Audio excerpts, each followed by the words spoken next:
Tom Miller was having a perfectly normal day aboard the International Space Station, right until he wasn't. At 32 years old, with 7 years of space maintenance experience under his belt, he thought he had seen everything space could throw at him. He was wrong. The day started like any other. Tom floated through the narrow corridors of the station, his tool belt secured tightly around his waist. His job was simple: check the external sensors and clean the observation windows. These windows were crucial for both scientific observations and the mental well-being of the crew. After all, everyone enjoyed watching Earth spin below them during their breaks. "Window cleaning duty again, Tom?" asked Mike from Mission Control through his earpiece. "Someone's got to do it," Tom replied with a chuckle, his breath slightly fogging his helmet visor. He pushed himself gently along the handrails, making his way to the observation module. The stars twinkled against the absolute darkness of space as Tom worked. He had always loved this view, even after thousands of hours in orbit. Earth's blue marble hung below, clouds swirling in patterns that never ceased to amaze him. But today, something was different. As Tom wiped down the third window, his cleaning cloth caught on something unusual. The windows seemed to ripple, like heat waves rising from hot pavement. He blinked hard, thinking his eyes were playing tricks on him. They weren't. The ripple expanded, and suddenly, Tom found himself staring at what appeared to be another window, one that definitely shouldn't have been there. Through this impossible window, he saw the interior of what could only be described as a spacecraft, but unlike anything humans had ever built. The walls were smooth and pearlescent, glowing with a soft internal light. Strange symbols floated in midair, and then he saw her. The alien woman stood on the other side of the window, apparently just as startled to see him as he was to see her. Her skin shimmered like mother of pearl, with subtle colors shifting beneath the surface. Her eyes were large and luminous, a deep violet color that seemed to peer right into his soul. Their gazes met. Time seemed to stop. Tom's breath caught in his throat. He couldn't look away, even if he wanted to. The alien woman's expression changed from surprise to something else. Recognition. Joy. He couldn't tell. The moment was broken by Mike's voice crackling in his earpiece. "Tom, your vitals just spiked. Everything okay out there?" Tom opened his mouth to respond, but no words came out. The alien woman had pressed her hand against her side of the window, and the ripple effect was spreading. The hidden spacecraft was becoming visible, its cloaking technology dissolving like sugar in water. "Mission Control, we have a situation," Tom finally managed to say, his voice shaky. I think we're about to have company." The spacecraft fully materialized before his eyes. It was beautiful, all curved lines and shimmering surfaces, about the size of a small yacht. It made their space station look like a child's building blocks in comparison. "What kind of company?" Mike asked, his voice tense, because sensors are suddenly showing a vessel that definitely wasn't there a minute ago. "Friendly, I hope," Tom replied, watching as the alien woman turned to speak to someone he couldn't see. She kept glancing back at him, and unless he was completely misreading alien body language, she seemed excited. A message flashed across his helmet display. "Unknown vessel requesting emergency docking procedures." Tom started to move back toward the airlock, his heart pounding. He had no way of knowing that his simple window cleaning task had just changed not only his life, but the course of human history. He couldn't have known that in the culture of the being he'd just seen, making eye contact through a transparent barrier was considered the most intimate form of courtship possible. All he knew was that something extraordinary had just happened, and somehow he was at the center of it. "Mission Control," he said, trying to keep his voice steady. "You're not going to believe what I just saw." And that was how it all began. The docking procedure took exactly 17 minutes. Tom stood with the station's crew in the main reception area, his palms sweaty despite the climate control. He had changed out of his EVA suit into his standard blue uniform, though he wished he had something more formal to wear for humanity's first alien contact. Commander Walsh stood at the front, her gray hair pulled back tightly, trying to maintain protocol in a situation where no protocol existed. The rest of the crew, all 5 of them, lined up behind her, with Tom relegated to the back despite being the one who made first contact. The airlock cycled with a familiar hiss. Everyone held their breath. The inner door slid open, revealing the alien woman Tom had seen through the window. She was even more striking in person. Her pearlescent skin seemed to catch and reflect light in impossible ways, and she moved with an otherworldly grace that made the humans look clumsy in comparison. She wore something that looked like flowing liquid metal, but moved like silk. Behind her came 4 other aliens, clearly guards or attendants, their postures rigid and formal. They carried no visible weapons, but their presence was intimidating nonetheless. The alien woman's eyes scanned the room, passing over the commander and other crew members until they found Tom. Her face lit up with an expression that seemed remarkably human-like in its joy. "I am Lady Rena of the Luminous Worlds," she said in perfect English, her voice musical and clear. "And I see my chosen one stands among you." Before anyone could react, she glided past the commander and other crew members, stopping directly in front of Tom. He felt his face grow hot as everyone turned to stare at him. "The sacred bond has been formed," Lady Rena announced. "When our eyes met through the barrier of transparency, our souls recognized each other. As is written in our most ancient laws, we are now bound for life." Tom's mouth opened and closed several times before he could speak. I was just cleaning the windows," he managed to say. Commander Walsh stepped forward, her training kicking in despite the bizarre situation. "Lady Rena, there seems to be some misunderstanding. On Earth, eye contact doesn't constitute any form of binding agreement." One of Lady Rena's attendants gasped in horror. Another made a sound like wind chimes in distress. "You mean to say," Lady Rena asked, her luminous eyes widening, "that he does not understand the significance of the gaze through the void?" "Ma'am," Tom said, trying to sound respectful, "where I come from, we usually at least buy each other dinner first." The commander shot him a warning look, but Lady Rena tilted her head curiously. "Dinner?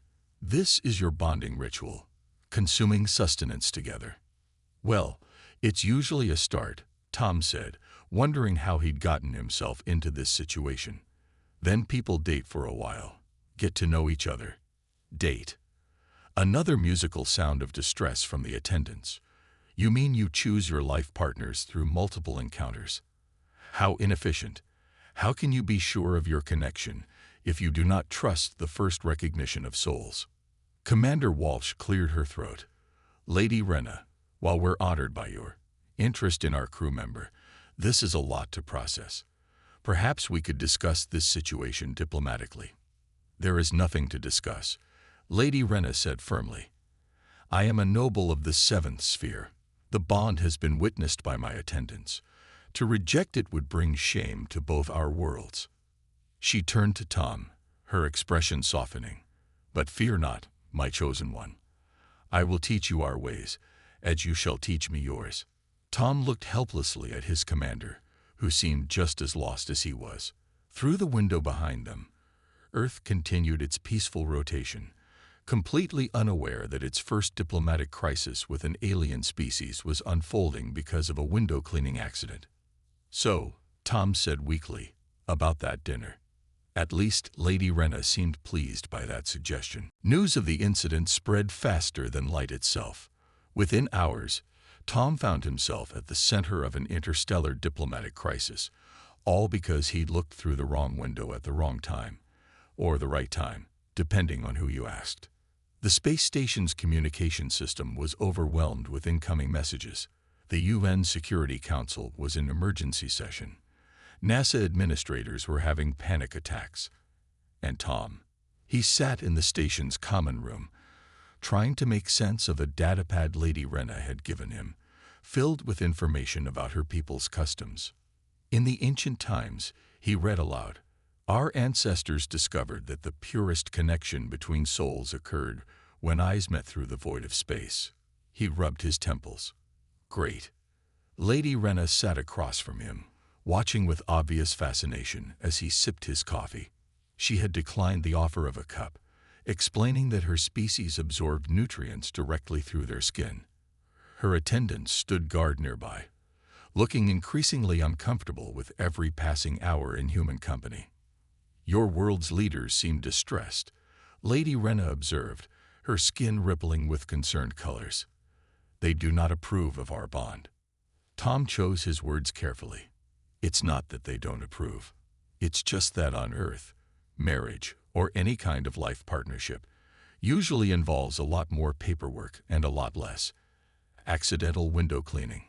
Fascinating, she said, leaning forward. You require documents to validate your heart's choice. Before Tom could respond, Commander Walsh entered the room, her face grim. Tom, the UN Secretary General is on the line, and the President, and about 15 other world leaders. They need to speak with both of you. The next 2 hours were a blur of video conferences. Tom watched as diplomats and politicians tried to navigate this unprecedented situation. The luminous worlds, it turned out, were part of a vast interstellar community, one that humanity had been completely unaware of until now. If we reject this bond, a stern-faced diplomat explained, we could be shutting ourselves out of contact with dozens of advanced civilizations. The luminous worlds are highly respected among their peers. So no pressure, Tom muttered. Lady Rena, for her part, handled the discussions with grace and patience. She explained that among her people, the gaze through the void was considered the most pure form of connection possible. It had been the foundation of their society's most important relationships for millennia. But surely you understand, one politician argued, that humans have different customs. Of course, Lady Rena replied smoothly, just as I understand that breathing is different for each species. But would you ask a fish to breathe air or a bird to breathe water? Some things are fundamental to who we are. Tom found himself admiring her ability to handle the pressure.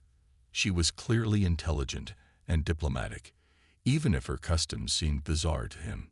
The meetings finally ended with an uncomfortable compromise. Tom and Lady Rena would enter a provisional bonding period, a concept that seemed to pain her attendants physically to accept. During this time, they would learn about each other's cultures while diplomats worked out the larger implications of human-luminous relations. As the screens went dark, Tom turned to Lady Rena. I'm sorry this is so complicated. She smiled, her skin shimmering with what he was learning to recognize as amusement. In my culture, we have a saying, the strongest bonds are forged in the fires of challenge. On Earth, we just say, it's complicated, Tom replied, managing a small smile of his own. Commander Walsh, who had been quiet for a while, suddenly spoke up. Well, Tom, looks like you've single-handedly revolutionized human history. How does it feel? Tom looked at Lady Rena, who was studying a potted plant with intense curiosity, then back at his commander. Honestly, I'm just hoping someone else remembers to clean the windows tomorrow.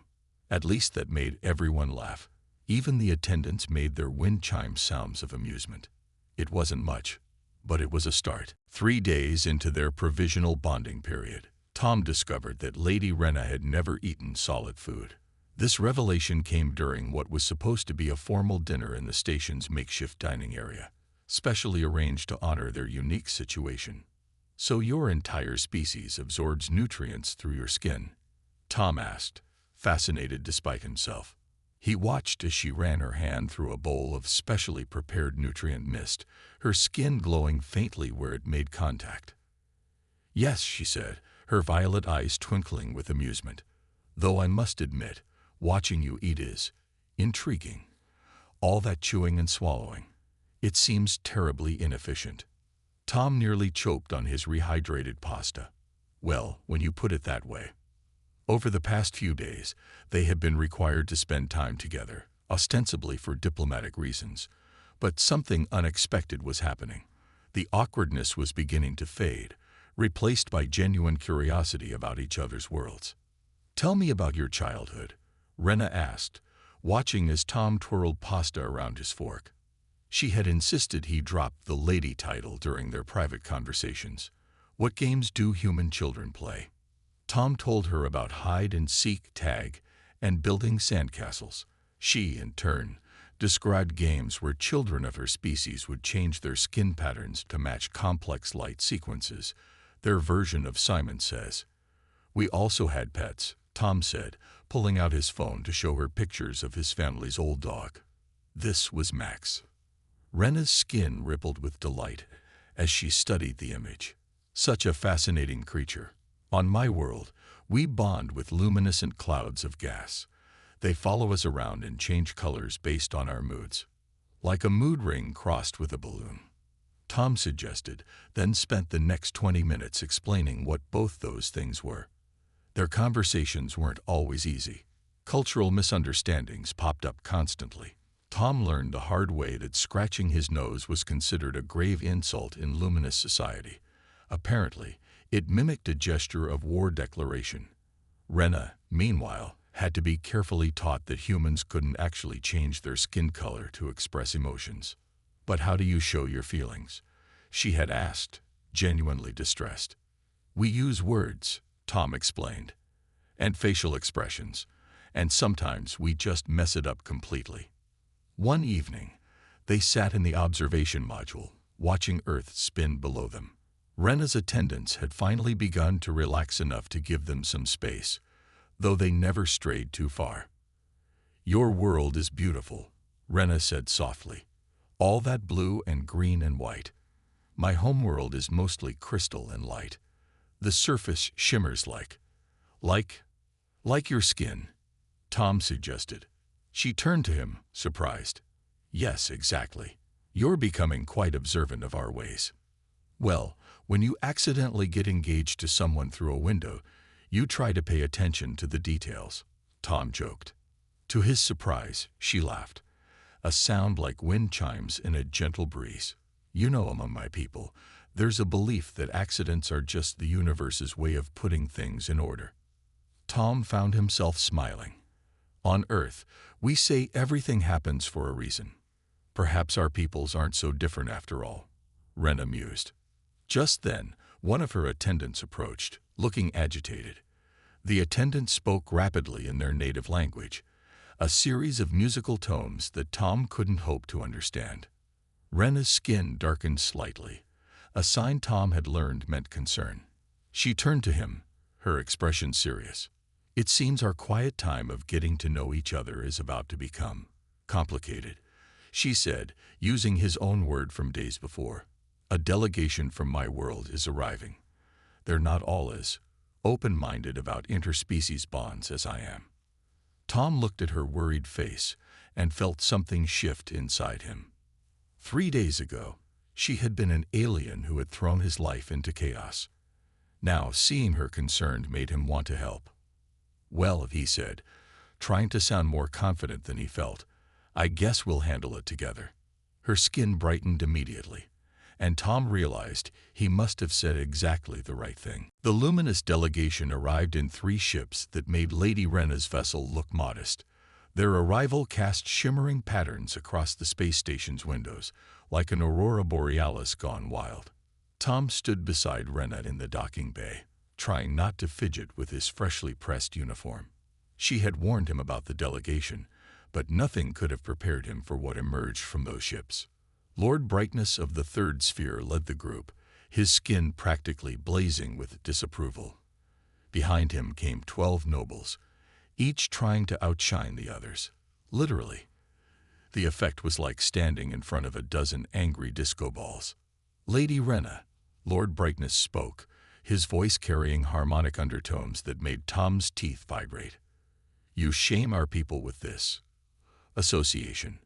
Rena's skin darkened with what Tom now recognized as anger, though her voice remained diplomatic. "Lord Brightness, I follow our most sacred traditions. The gaze through the void has chosen, with a primitive species that still ingests solid matter." One of the nobles sneered. They haven't even mastered basic skin luminescence.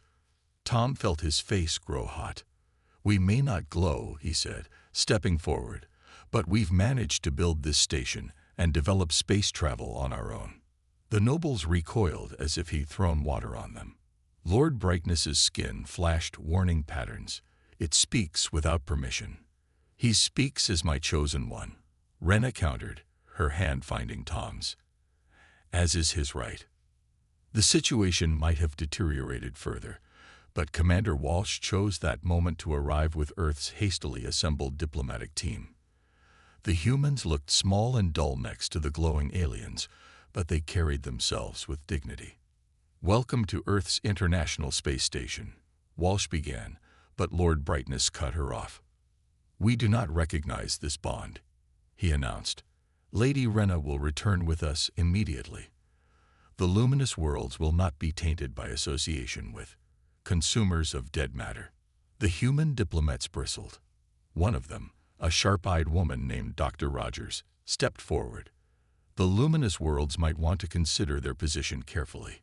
Earth has much to offer in trade and cultural exchange." "What could you possibly offer us?" another noble demanded. Tom, who had spent the last week learning about Rena's culture, suddenly had an idea. "Art," he said loudly. "Music, dance, literature, things that transcend physical forms." The nobles paused. If there was one thing Tom had learned about the luminous people, it was their deep appreciation for artistic expression. "We may eat solid food," Tom continued, gaining confidence, "but we create. We imagine. We dream. Rena has been teaching me about your culture, and I've been teaching her about ours. There's so much we could learn from each other." Rena's skin glowed with pride as she addressed her people. "I chose Tom not just because of the gaze, but because I see in humans a creativity and resilience that could complement our own civilization. Would you deny the potential of such an alliance?" Lord Brightness's skin flickered with conflicting patterns. "You speak of alliance, but this goes beyond diplomacy. You propose to bond with one of them." "Yes," Rena said simply. "I do." The standoff lasted several tense minutes. Finally, Lord Brightness spoke again, his tone grudging. "The Council of Spheres will need to deliberate on this matter. Until then, we will observe this situation." As the nobles withdrew to their ships, leaving behind a small contingent to observe, Tom turned to Rena. "That went well." She smiled, her skin showing patterns he'd never seen before. "Actually, it went better than expected. They didn't try to teleport me away immediately. They can do that." "That's not important right now," she said quickly. "What matters is that you stood up for us. You spoke of our people's common ground." Tom shrugged, suddenly embarrassed. "Well, I had a good teacher this past week." Commander Walsh, who had watched the whole exchange, shook her head. "I never thought I'd say this, Tom, but your window cleaning accident might just end up being the best thing that ever happened to human-alien relations. Assuming the Council of Spheres doesn't decide to blow us all up," Tom muttered. Rena's skin flickered with amusement. "Oh, don't worry. We don't blow things up. We just make them cease to exist." That's not actually reassuring. 2 weeks into the diplomatic standoff, Tom woke to flashing red lights and blaring alarms. He rushed from his sleeping quarters to find the space station in chaos. "Rena's ship is gone," Commander Walsh informed him as he entered the control room. "And she's not on the station. The luminous delegation is claiming ignorance, but our sensors detected unusual energy signatures around 300 hours. Tom's heart sank. "They teleported her, didn't they?" "We think so," Walsh confirmed. "But there's more. We intercepted a transmission from Lord Brightness to his superiors. They're planning to erase all memory of this incident, from everyone involved." The implications hit Tom like a punch to the gut. They weren't just taking Rena away. They were going to make it as if she'd never existed at all. "How long do we have?" he asked, his mind racing. "The energy buildup suggests they'll begin the memory wipe within 6 hours," said Dr. Rogers, who had been monitoring the situation. "Once it starts, there's nothing we can do." Tom looked out the window at the 3 gleaming luminous ships. Somewhere in one of them was Rena, probably being told that this was for the best, that her unfortunate infatuation with a primitive species would soon be forgotten. "There has to be something we can do," he insisted. Dr. Rogers hesitated. "Well, there might be one thing. During our cultural exchanges, Rena mentioned that their memory alteration technology can't affect someone if they're in a state of intense emotional resonance with a luminous being." "You mean if the bond between us is strong enough, they can't erase it?" Tom asked. "Theoretically, but you'd have to prove the bond is real, not just a diplomatic accident." Tom thought about the past 2 weeks, about learning to read Rena's skin patterns, about teaching her Earth jokes, about their shared wonder at discovering each other's worlds. This wasn't just about diplomacy anymore.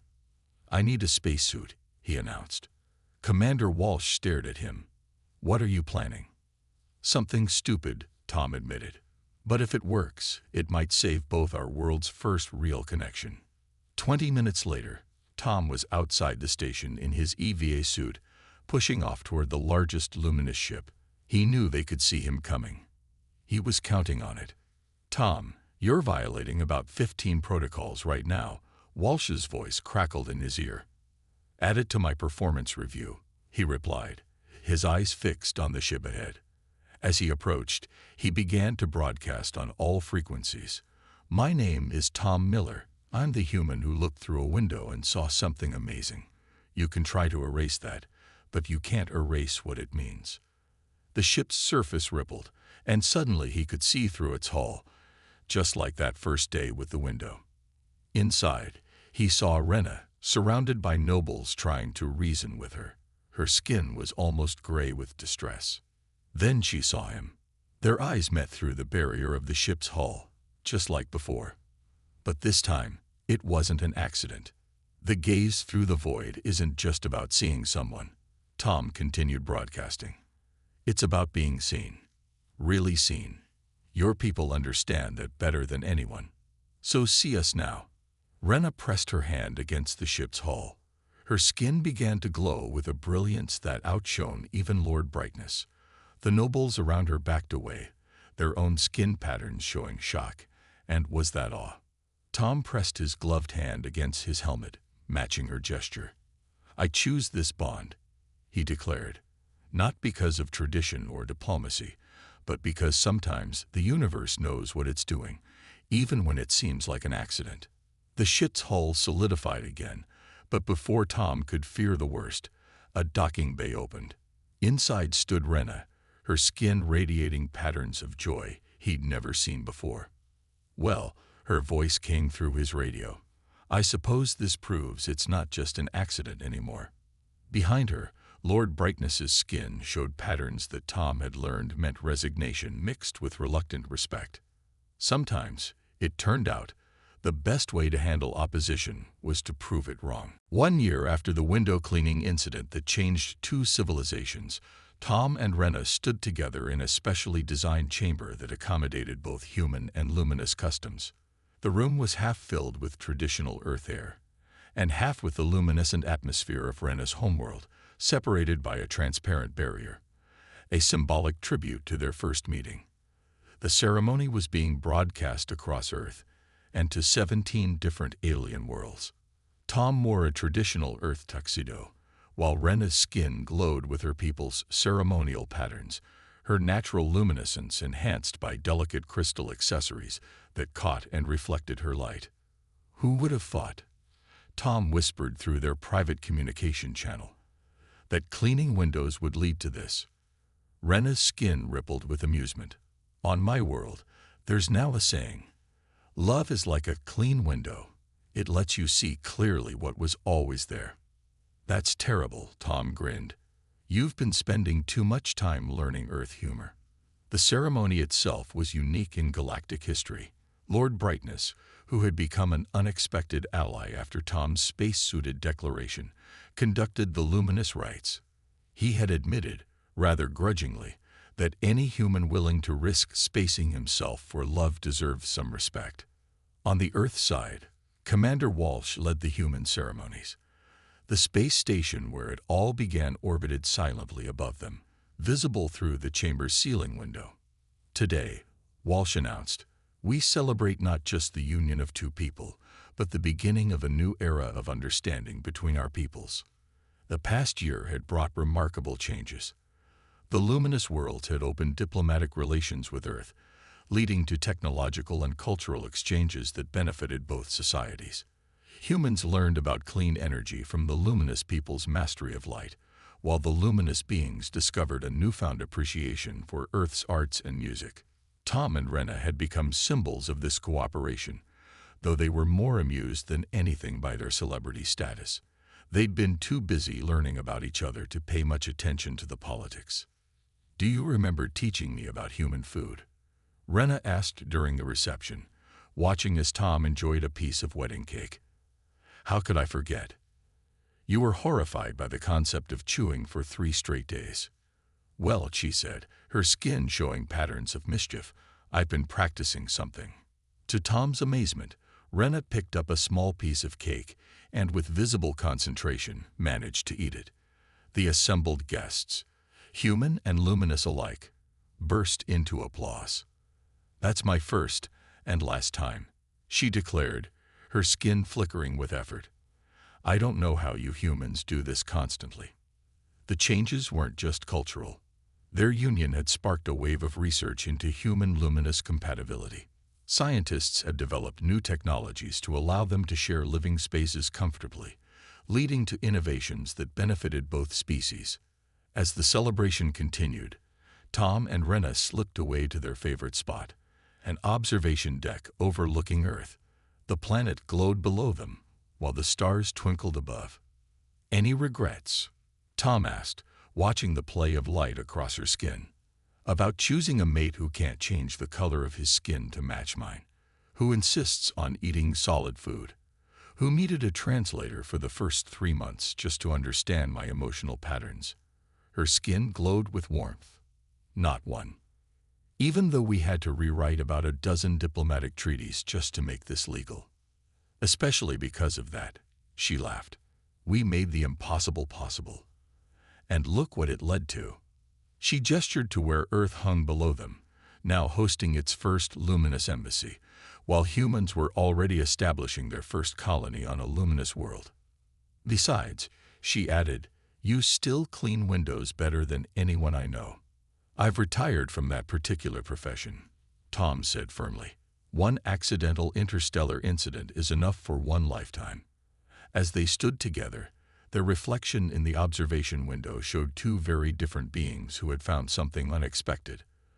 A connection that transcended species, space, and even logic. Ready for our next adventure? Rena asked. Tom took her hand, still amazed at how natural it felt now. With you? Always. And that's how the story really began.